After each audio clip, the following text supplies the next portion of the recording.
अस्सलामु अलैकुम वरहमतुल्लाहि तआला वबरकातुहू। वालेकुमुस्सलाम वरहमतुल्लाहि वबरकातुहू। अल्हम्दुलिल्लाहि रब्बिल आलमीन वस्सलातु वस्सलामु अला सय्यिदिल मुरसलीन व आलिहि व सहबिहि अजमाइन। ஷேഖமார்களுடைய வரலாற்றில் ஹஸ்ரத் சய்யிதுனா ஃபரீதுத்தீன் கஞ்சே ஷக்கர் ரஹ்மத்துல்லாஹி அலிஹி அவர்களுடைய வரலாற்றை பார்த்து வருகிறோம். எஜமான் அவர்கள் பல ஷேഖமார்களை சென்று சந்தித்தார்கள் என்று சொன்னோம். ஒரு முறை எஜமான் சொன்னாங்க, நான் ஷேக் ஷிஹாபுத்தீன் சுஹ்ரவர்தி ரஹ்மத்துல்லாஹி அலிஹி அவர்களை சந்திக்க சென்றேன். அப்போது அவர்களோடு ஷேக் அவுஹதுத்தீனுல் கிர்மானி ரஹ்மத்துல்லாஹி அலி அவர்களும் இருந்தார்கள். இவ்வாறு நாங்கள்லாம் பேசிக்கிட்டு இருக்கும்போது ஷிஹாபுத்தீன் சுஹ்ரவர்தி ரஹ்மத்துல்லாஹி அலி சொன்னாங்க, இந்த இல்மு ஞானத்தின் அசல் இன்னும் சொல்லப்போனால் நம்முடைய மக்சத், வாழ்க்கையின் மக்சத் இல்மே ஜாத்தே ஹுதாவந்தி, அல்லாஹ் ஜல்ல ஷானஹு தஆலாவுடைய மையத்தே ஜாத்தே ஹுதாவந்தி, அல்லாஹ் நம்மோடு இருக்கிறான் என்பதை இதிராக் செய்வது, சதா உணர்ந்து கொள்வது, இறைவனோடு வாழ்வது, லிவ் வித் அல்லாஹ், இதுதான் வாழ்க்கையின் நோக்கம். நம்முடைய வாழ்வும் இன்ன சலாத்தி வ நுசுக்கி மஹயாய மமாதி லில்லாஹி ரப்பில் ஆலமீன், என் வாழ்வும் மரணமும் என் தொழுகை வணக்க வழிபாடுகள் அனைத்தும் அல்லாஹ்வுக்காக. இப்போ என் ஒவ்வொரு நொடி வாழ்க்கையும் அல்லாஹ்வுடன் சேர்ந்து வாழ வேண்டும். இதுதான் நம்முடைய இந்த ஞானங்களின் அசல், வாழ்க்கையின் அசல் இதுதான். அடுத்து எஜமா சொன்னார்கள், அந்த நிலையை அடைவதற்காக, இந்த நிலை இத்ராக்கே மையத், சதா அல்லாஹ்வை பார்ப்பது, அல்லாஹ்வோடு பேசி கொண்டிருப்பது, அல்லாஹ்வோடு இந்த லஸ்ஸத் இன்பத்தை பெறுவது. பெருமானா துவா செஞ்சாங்க, அல்லாஹ் இன்னி அஸ்அலுக லஸ்ஸத்தன் நظரி இலா வஜ்ஹிக், உன் அருள்முகத்தை பார்ப்பதின் சுவையை, இன்பத்தை எனக்கு வழங்குவாயாக. ஷௌக்கன் இலா லிகாயிக், உன்னை சந்திப்பதில் ஆசையை கொடுப்பாயாக என்று துவா செஞ்சுருக்காங்க. அது கேட்கணும், எல்லா இடத்துல எப்பயுமே துவா கேட்கணும். இந்த துவாவை பெருமான சொன்னாங்க, இன்னும் அஃதலுல் ஈமான் அன் தஅலம அன்னல்லாஹ் மஅக ஹைசு குன்த, நீ எங்கிருந்தாலும் அல்லாஹ் உன்னோடு இருக்கிறான் என்ற உணர்வை கொண்டு வருவதுதான் ஈமானில் உயர்ந்த ஈமான் சொன்னாங்க. அடிச்சல் அது ஈமானில் ஆக உயர்ந்த ஈமான்னு சொன்னாங்க ஸல்லல்லாஹு அலைஹி வஸல்லம். அந்த நிலையை அடையணும். அதற்கு எஜமான் அவர் வழி சொன்னார்கள். அதை அடைவதற்கு என்ன செய்ய வேண்டும்? மஅரிஃபத்தை இலாஹியா, அல்லாஹை பற்றிய ஞானங்களை படிக்க வேண்டும், பாடம் படிக்கணும், அவனை பற்றி அறிந்து கொள்ள வேண்டும். ஜாத் சிஃபாத் அஃபால் ஆசாருடைய இல்மு தெரிந்து கொள்ள வேண்டும். தகாய்குடைய இல்மு, அல்லாஹின் சிஃபத் என்ன, அப்தின் சிஃபத் என்ன, எது ஷிர்கு, எது தௌஹீது, எது குஃப்ரு.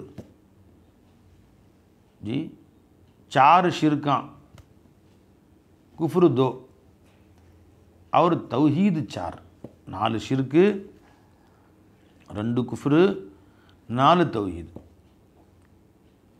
जी जान लो मुर्शिद से अपने तहत में हासिल हो यार, நீ இதை உன் ஷேக் இடத்துல கற்றுக்கோ. அப்படி கற்றுக்கொண்டால் உன்னுடைய இறைவனை அடைந்து கொள்ளலாம் என்று மீர் வலியுல்லா ரஹ்மத்துல்லாஹி அலைஹி மைசூரில் பெங்களூர் அடங்கியிருக்காங்க. அவங்க சொல்கிறாங்க, இந்த ஹதீஸ் உபாதத் இப்னு சாமித் ரலியல்லாஹு அன்ஹு அறிவிக்கிறாங்க. தபரானியில் வரக்கூடிய ஹதீஸ், அஃதலுல் ஈமான் அன் தஅலம அன்னல்லாஹ மஅக ஹைசு குன்த. அப்போ மையத்தை அடைவதற்கு என்ன வழி? மாரிஃபத்.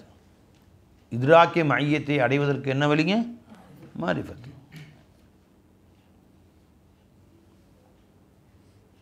மாரிஃபத்தை அடைவதற்கு என்ன செய்யணும்?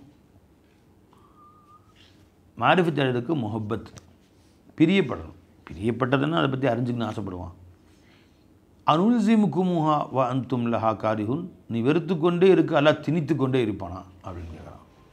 நான் நிர்பந்தப்படுத்துவேனா? நீ ஆசைப்பட்டு அடைஞ்சிக்கோ, நீ ஆசைப்பட்டு முன்னேறி நான் தர்றேன், நிறையா தரேன், அள்ளி தர்றேன். நீ வெறுத்துக்கிட்டே திணிச்சிட்டே இருப்பானா அப்படின்னு திணிக்க மாட்டான். அல்லாஹ் முன்னு வைப்பான், ஆசைப்பட்டால் கொடுப்பான். அடைஞ்சிக்கலாம், வாய்ப்புகள் ஏற்படுத்தி கொடுப்பான். நீ ஆசைப்பட்டால் அடைஞ்சிக்கலாம். ஆசையே இல்லைன்னா எப்படி வந்து என்னை பற்றி தெரிஞ்சுக்க சொல்லி யாராவது சொல்லுவானா? மாரிஃபத்து முஹப்பத்துடைய விளைவு தான் மாரிஃபத்து. யாரை நேசிக்கிறார்களோ அவளை அறிந்து கொள்ள கல்பு தேடும் சொல்லலாம். அப்போ மாரிஃபத்துக்கு அசல் என்னங்க? முஹப்பத்.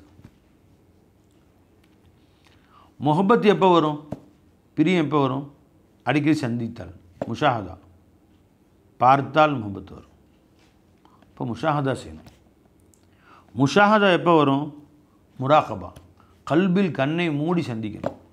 கண்ணை மூடி சந்தித்தால், கண்ணை மூடி கற்பனையில் கொண்டு வர வேண்டும், அது வெளியிலே நடக்கும்.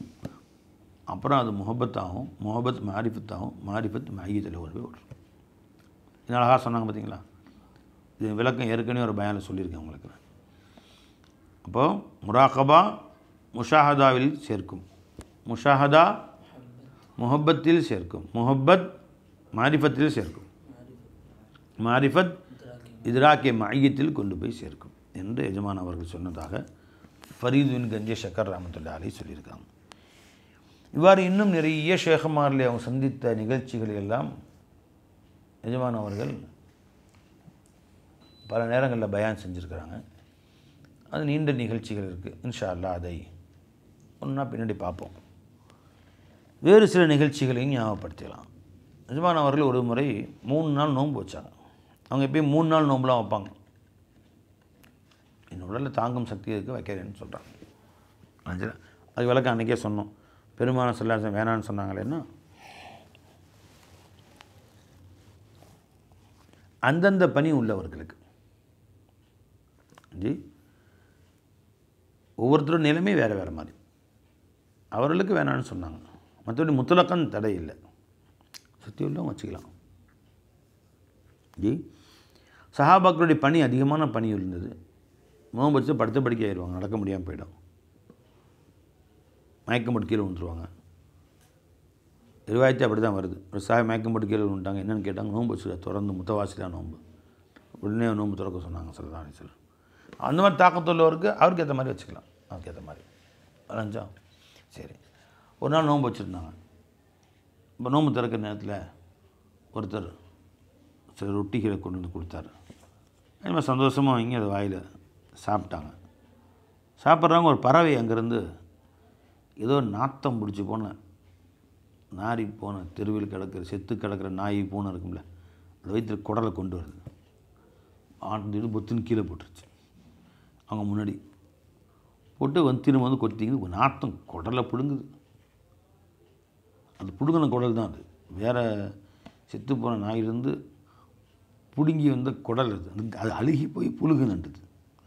அது கொண்டு முன்னாடி போட்டு அது பிடுங்குது. இவங்களுக்கு நாத்தம் பிடுங்குது, குடலை பிடுங்குது. படி தாங்க முடியல. எல்லாம் உள்ளதெல்லாம் மொத்தமாக வாந்தி வந்துடுச்சு. இப்போ சாப்பிட்டது அர்த்தம் ஒன்றும் இல்லாமல் சாப்பிட்டு கை கழுவுறதுக்குள்ளே எல்லாம் மொத்தமாக வாந்தி வந்துடுச்சு. அலைஞ்சா நேராக அவங்க ஷேக்கிட்ட போனாங்க. சர்க்கார் இந்த மாதிரி குதுபின் பக்தியாரி காக்கிராம் சொல்லிட்டு போய் இப்போ தான் நோம்பு திறந்தேன், அதுக்குள்ளார சர்க்கார் அங்கே தான் இருந்தாங்க. போய் சொன்னாங்க, இந்த மாதிரி குடலை கொண்டு வந்து பிடிச்சி சுத்தமாக வாந்தி வந்துடுச்சு. அல்லாஹ் அவனுக்கு ரஹமத் செஞ்சான்பா. அவன் வந்து ஒரு குடிகாரன், எவன் கொண்டு வந்து கொடுத்தானோ இவன் தெரியல, அவன் சம்பாத்தியம் சரியில்லை. ஹராமான சம்பாத்தியம் அவனுக்கு உள்ளே போயிடுச்சுன்னா, வயிற்றுக்குள்ளே போயிடுச்சுன்னா, இது அவருடைய இறை ஞானங்கள் தவறி போயிடும், அல்லாஹ்வுடைய ஸிக்ர் ஃபிக்ர் தவறி போயிடும். அதனால அல்லாஹ் ஜல்ல ஷானு தஆலா இப்படி ஒரு காட்சியை உண்டாக்கி குடலை கொண்டு வந்து போட வச்சு வெளியே கொண்டு வந்து ஒரு காப்பாற்றணும் அல்லாஹ் தஆலா அப்படின்ட்டாங்க. ஜி அல்லாஹ் தஆலா உன்னை அவன் ரத்தத்தோடு கலந்து அது உன் உடலில் போய் கெடுதி உண்டாக்காமல் அல்லாஹ் காப்பாற்றிட்டான். அப்போ நல்லா விளங்கி இறை ஞானம் உண்மைதான். முஹப்பத்து, மாரிஃபத்து,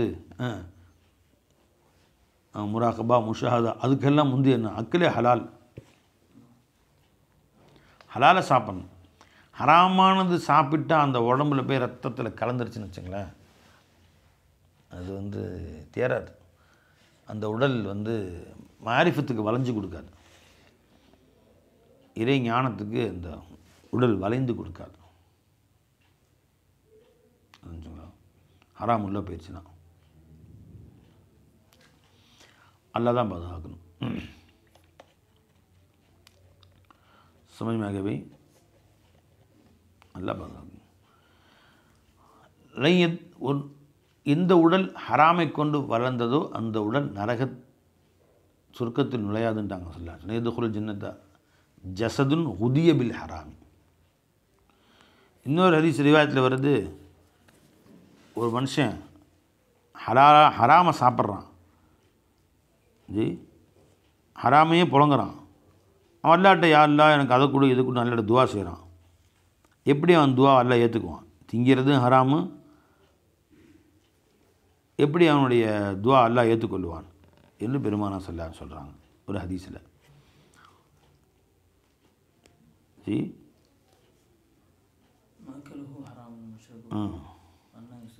எங்கே இருங்க அது வாடு அது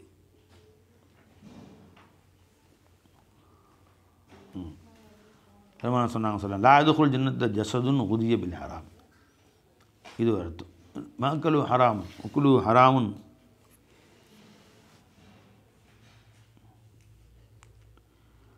जी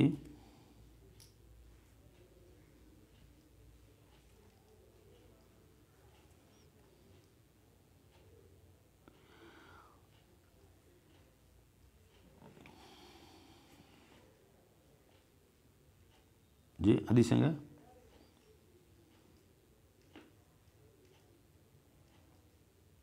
மக்களு ஹராம்னு வருதா, மஷ்ரபு ஹராம். ஒரு மனிதன் இருக்கிறான், அவன் எல்லா இடத்துல கேட்குறான், யாரெல்லாம் இருக்கா துவா கேட்குறான். அவன் துவா எவ்வாறு ஒப்புக்கொள்ளப்படும்? அவன் தின்னுவது ஹலால், அவனுடைய உடுத்தி இருப்பது ஹராம், தின்னுவது ஹராமு, உடுத்தி இருப்பது ஹராமு. எப்படி அவனுடைய துவாக்கு அல்லா இடத்துல ஏற்றுக்கொள்ளப்படும் என்று பெருமானா சொன்னாங்க ஸல்லல்லாஹு அலைஹி வஸல்லம். கமா கால அலைஹிஸ்ஸலாத்து வஸ்ஸலாம். ஹதீஸ் எடுக்கல.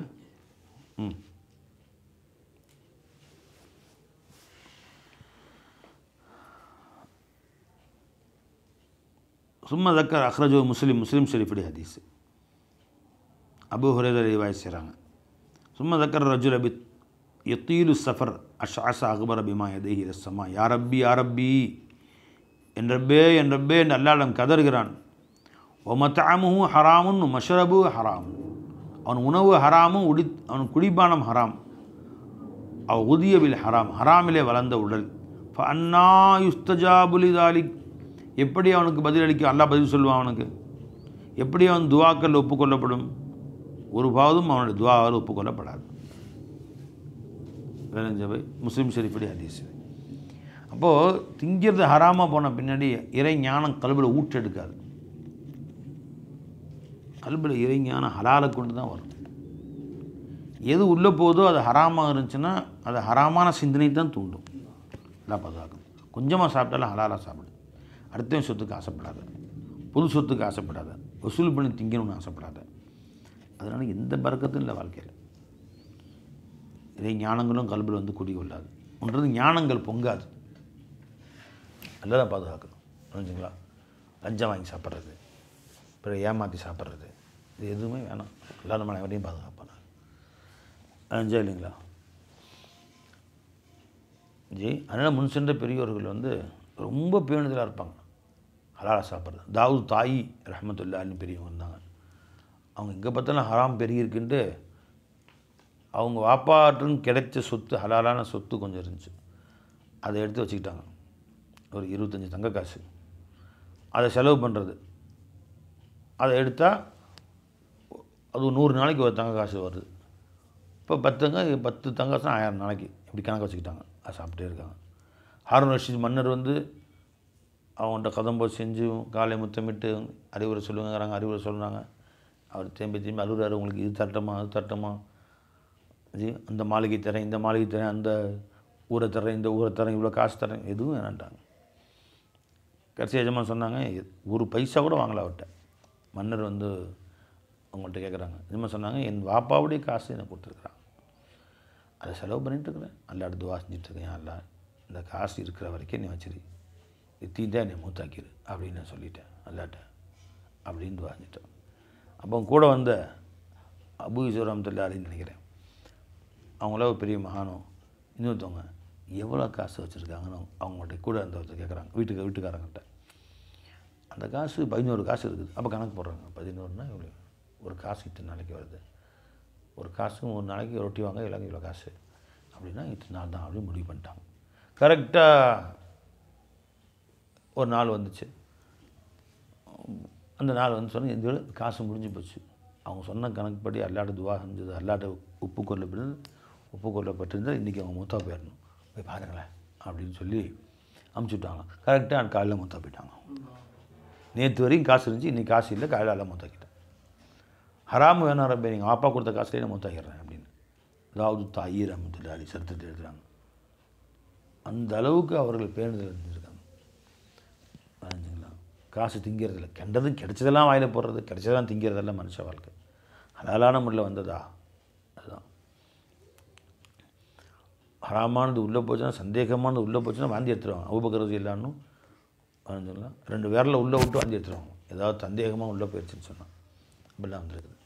அதனால் வாய்க்கு வந்து திங்கிறது, கண்டவன்ட்டையும் காசை வாங்கிக்கிறது, ஏமாற்றி சாப்பிட்றது, இதெல்லாம் இருந்தால் என்றைக்குமே நீ அல்லாஹ்வை அடைய முடியாது. வை ஷேഖனா சின்ன சந்தேகத்துக்குரிய பொருள் இருந்தாலும் அதோட தௌபா செஞ்சுருவாங்க, ஒட்டுமொத்தத்தையும் தௌபா செஞ்சுருவாங்க. பொதுவாக பள்ளிவாசல்கள் ஏலம் விடுவாங்க, பார்த்துருக்கீங்க? தேங்காய் பள்ளிவாசல் தென்னை மரம்லாம் இருக்கும் இல்லையா, தேங்காய் பிச்சு ஏலம் விடுவாங்க. அது மாதிரி சர்க்கார் இருந்தாங்க, லால்பேட்டை பள்ளிவாசலில் நிறைய மரம் தோப்புலாம் இருந்துச்சு. அப்போ ஏலம் விடுவாங்க, மாதம் அந்த தேங்காயெல்லாம் பிரித்து வச்சு ஏலம் விடுவாங்க. 50 தேங்காய் 100 தேங்காய்னு வச்சு அது ஏலம் எடுத்தோன்னா நமக்கு கொஞ்சம் விலை கம்மியாக இருக்கும், வேறு ஒன்றும் இல்லை. இப்போ கடையில் ஒரு தேங்காய் 10 ரூபான்னு வச்சுங்களேன், 100 தேங்காய் வச்சா எவ்வளோ வரும்? 1000 ரூபா வரும். 50 ரூபா இறடும், 50 100 150 200ன்னு போகும். 500 500 தேங்காய் 1000 ரூபாய்க்கு எடுத்தால் ஒரு தேங்காய் 5 ரூபா தானே இருந்துச்சு. இது என்ன 100 தேங்காய் 500 ரூபாய்க்கு எடுத்தால் எவ்வளோ வரும்? 100 தேங்காய் 500 ரூபாய்க்கு எடுத்தால் ஒரு தேங்காய் 5 ரூபா வரும். நமக்கு லாபம் தானே அப்படின்னு சர்க்காருடைய சில நேரங்களில் போய் சர்க்காரும் வாத்தியார் சார்னு சர்க்காருடைய ஹாஜிம் இருப்பார், அவர்கிட்ட நமக்கு தேங்காய் தேவைப்படுது, நீங்கள் ஏலம் எடுத்துகிட்டு வாங்க அப்படின்னு சொன்னால் அந்த வாரம் அந்த மாதம் நடக்கூடிய ஏலம் அவருக்கு கூட வாங்கிட்டு வருவார் சர்க்காருக்குன்னு சொல்லி. சர்க்கார் மேலே ஊரே கண்ணியம் வைத்திருந்த காலம் அது. ஒரு முறை சர்க்கார்கிட்ட பேசிகிட்டு இருக்கும்போது ஜமான் சர்க்கார் சொன்னாங்களாம், நீங்கள் ஏலம் எடுக்கிறீங்க சர்க்கார், இப்போ நீங்கள் கேட்குறீங்க 500 ரூபான்னு கேட்டீங்க, பக்கத்தில் ஒருத்தர் 600 ரூபான்னு கேட்கலான்னு நினச்சிருப்பார். மௌலானா கேட்டாங்க, மௌலானா வீட்டுக்காக வேண்டி இதுக்கு நான் போய் தலையிட்டுக்கிட்டு சரி வேணாம் இல்லை அப்படின்ட்டு அவர் கேட்க விரும்பியும் கேட்காமல் இருக்கலாம். நீங்கள் கேட்க பெரிய ஆளுங்கிறதுக்காக வேண்டி, மக்கள் மதிப்புக்குரியவங்களுக்காக வேண்டி. இப்போ உங்களுடைய மதிப்புக்காக வேண்டி அவர் 100 ரூபாய் 600 ரூபா கேட்குறது கேட்காம போயிடலாம். 11 ரூபா யாருக்கு நஷ்டம்? பள்ளிவாசலுக்கு நஷ்டம். பள்ளி ஏலம் கேட்குறது சரியில்லை, இல்லை இனிமேல் கேட்காம இருக்க நல்லதுன்னு என் கருத்து அப்படின்னு சொல்லியிருக்காங்க ஜமான் சர்க்கார். அவ்வளோ கூத்து இல்லா பில்லா சொன்னதும் இல்லாமல் இவ்வளோ நாளாக எவ்வளோ ஏலம் எடுத்தாங்களோ புரிஞ்சுங்களா, 500 ரூபா 1000 எடுத்தாங்கல்ல, ஒன்றுக்கும் 2 மடங்கு. 500 ரூபாய்க்கு எடுத்த ஏலத்துக்கு இன்னொரு 500 ரூபா, 1000 ரூபாய்க்கு எடுத்த ஏலத்துக்கு இன்னொரு 1000 ரூபா, மொத்த காசை கணக்கு போட்டு பள்ளிவாசலை கொடுத்து வந்துருக்கோம், கொடுத்துட்டு வந்துட்டாங்க சார். கொடுத்துட்டு இனிமேல் ஏலமே வேணாட்டான், கடையில் வாங்கிக்க. 500 வாங்கியிருப்பாங்க, மீறி போனால் 600 700 ரூபாய்க்கு போகும். 1000 ரூபாய்க்கு கொடுத்துரு, மிச்ச காசு 500 ரூபாய்க்கு கொடுத்துரு. 1000 ரூபா வாங்கியிருப்பாங்க, 1200 1300க்கு போயிருக்கலாம், 2000 ரூபாய்க்கு கொடுத்துரு, எல்லா காசையும் கொண்டு கொடுத்துட்டு வந்துட்டான். சந்தேகமானது என் வயிற்றில் உள்ளே வந்துருச்சு, என் பிள்ளைங்க வயிற்றில் உள்ளே வந்துருச்சுன்னா நாளைக்கு ஞானம் பிறக்காது, கல்விலிருந்து ஞானங்கள் சுரக்காது. வேணவே வேணாப்பா, ஹராமும் வேணாப்பா, தௌபா தௌபா அப்படின்ட்டு அறிஞ்சாருங்க. சர்க்கார் கடை கட்டி விட்டுருந்தாங்க, அவங்க வீட்டு பக்கத்தில் ஒருத்தர் 2 3 இடம் சும்மா இருந்துச்சுன்னு கடை கட்டி வாடகைக்கு விட்டுருந்தாங்க. அதை ஒருத்தர் சேவிங் பண்ணுறவர், முட்டை அடிக்கிறவர், முடி வெட்டக்கூடியவர், கடை வச்சுருந்தார். ஒரு வருஷமாக என்னவோ இருந்தார். வாடகை கொடுத்துருவார், மாதம் 1000 ரூபா என்னவோ. ஒரு முறை ஜமாத் சர்க்கார் பேசிகிட்டு இருக்கும்போது நான் வரும்போது பார்த்தேன், அவர் யாருக்கோ தாடி வலிச்சிட்ருக்கார். தாடி வலிக்கிறது ஹராம். அப்போ ஹராமை செஞ்சு காசு வாங்குறதும் கூலியும் ஹராம்.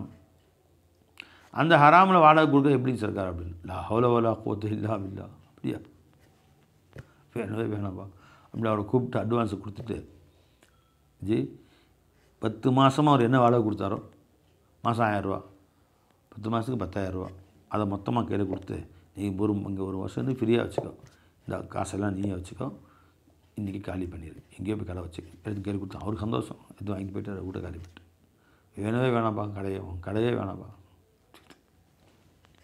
தயவே வேணான்னு விட்டாங்க. இது இந்த மாதிரி சின்ன சந்தேகம் வந்தால் அப்படி கொடுத்துரும், வேணவே வேணாம் அப்படின்னு. அந்தளவு தக்குவா செய்வாங்க. அதனால தான் அவங்க ஜொலிக்கிறாங்க. சாப்பிட்றத தக்குவா செய்யணும். திருடி திங்கிறது, அடுத்தவன் சொத்து திங்கிறது வேணவே வேணாம், அந்த வாழ்க்கையே அழிச்சிரும். சொல்லலாம். இப்போது அந்த மாதிரி மகான்களை அல்லாஹ்தாலா பாதுகாத்துட்றான். தவறுகளில் போய் சாப்பிடாமல் அல்லாஹ்தாலா பெரியவர்களை பாதுகாத்துட்றான்.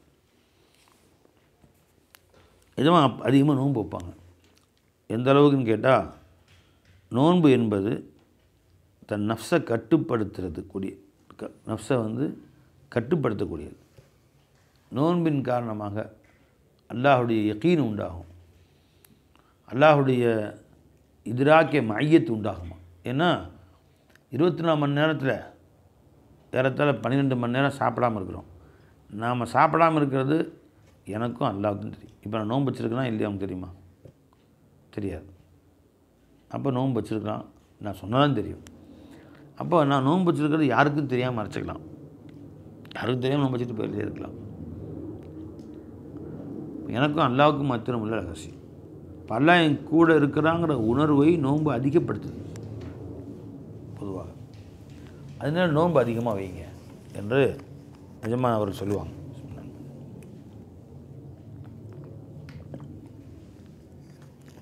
அது மட்டுமல்ல, நோன்பு மனுஷன் தவாகுவை உண்டாக்கும், பணிவை உண்டாக்கும். வயிற்றுக்குள்ளே ஃபுல்லாக சாப்பாடு ஏறினா தான் என்ன, ஆமாம், இந்த தலை நிமிர்றது, பெருமை, தன்னை நிமிர்றது. வயிறு உள்ளே போக போக போக அப்படி தலையும் தாங்கணும். வயிறு மனுஷன் தானாக பணி வந்துடும். ஒரு நல்லா பசிக்குது, நோன்பு சில நேரம் ஆயிடுச்சு, ஒருத்தர் மிரட்டுறான், என்னையா அப்படி போயிட்டுருக்கா, என்ன சரி சரி சரி விடுங்க, நான் மன்னிச்சுங்க, தெரியாமல் சரி விடுங்க, நான் பெருசாக எடுத்துக்காதீங்க, மன்னிச்சிருங்க விட்டுருங்க. ஏன்னா நீ பெருசாக எடுத்துக்கிறீங்க? ஏன் கையும் சண்டை போடுற லெவலில் இல்லை, இப்போ வாயும் சண்டை போடுற லெவல் இல்லை, கையும் எல்லாம் செயலிழந்து போய் எல்லாமே சப்த நாடிகளும் ஒடுங்கி போச்சு. விளைஞ்சா ஆனால் எல்லாமே ஒடுங்கியிருக்கும். சத்தம் போடுறதுக்கு மனசு வராது, பெருமை அடிக்கிறதுக்கு மனசு வராது, யாரும் புகழ்ந்தாலும் பெருசாக எடுத்துக்க மாட்டான்.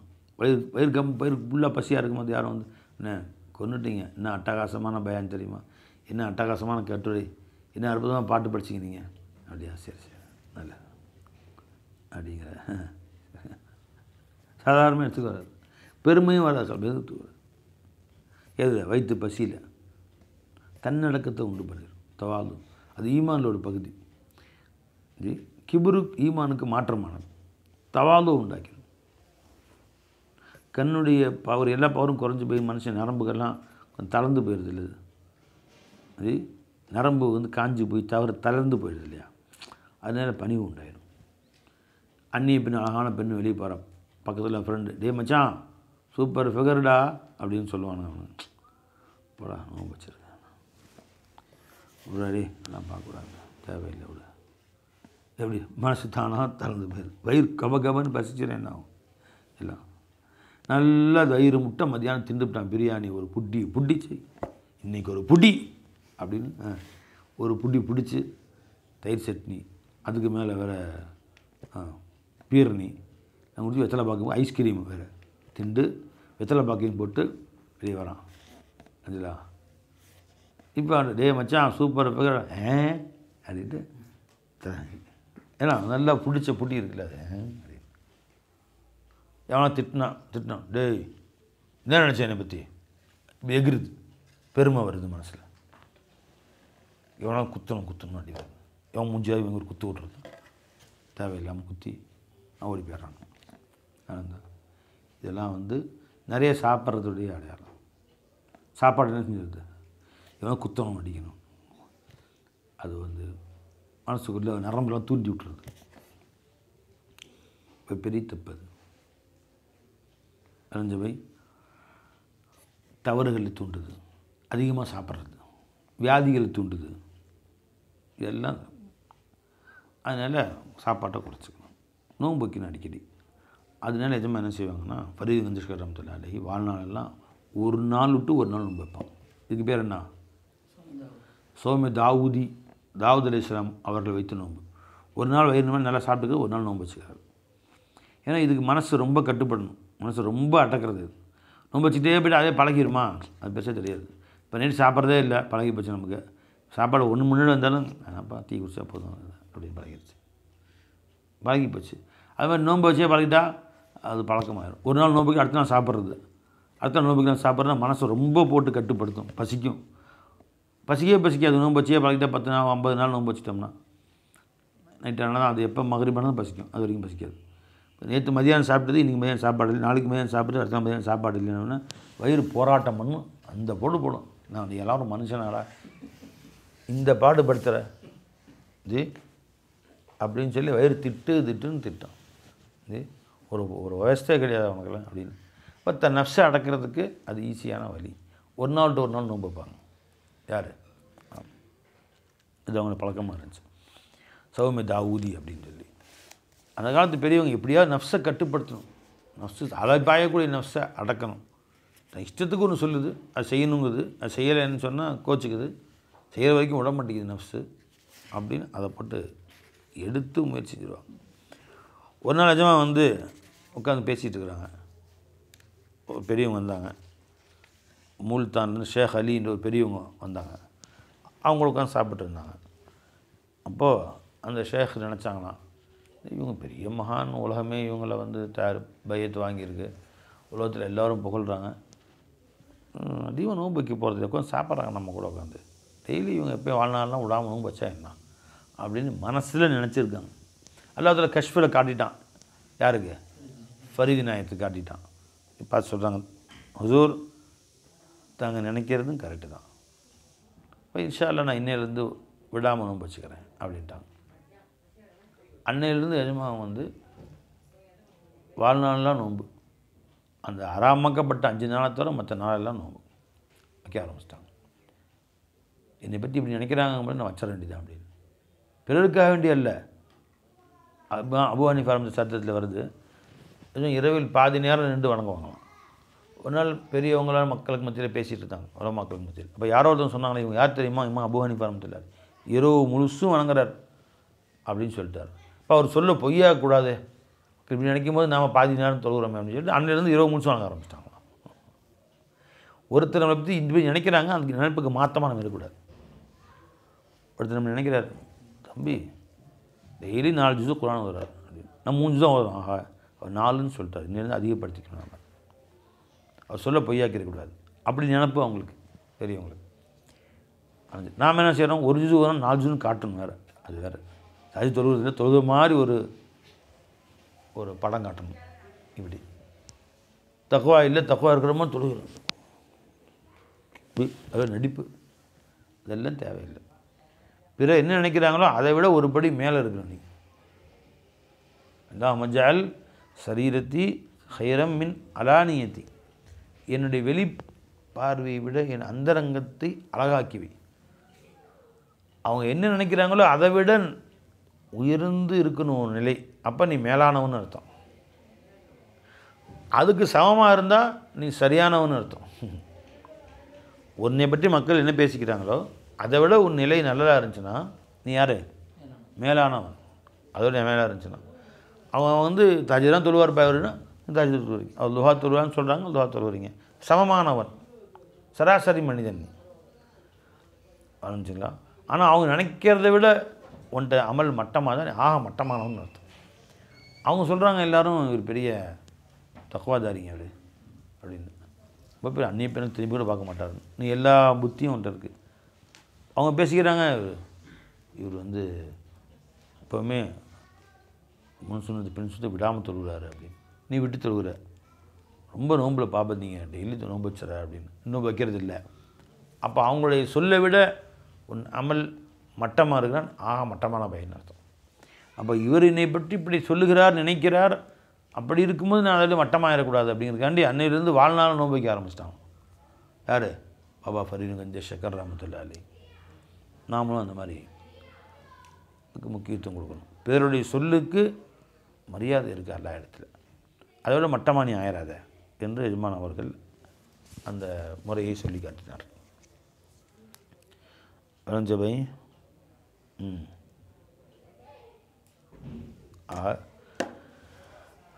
எஜமான் அவருடைய அந்த ஞானங்களை அல்லாஹ் ஜல்ல ஷானஹு தஆலா அறிந்து விளங்கக்கூடிய நல்ல பாக்கியத்தை நம்ம எல்லோருக்கும் தந்தொருள் புரிவானாக. அஸ்ஸலாமு அலைக்கும் வரஹ்மத்துல்லாஹி வபரகாத்துஹு.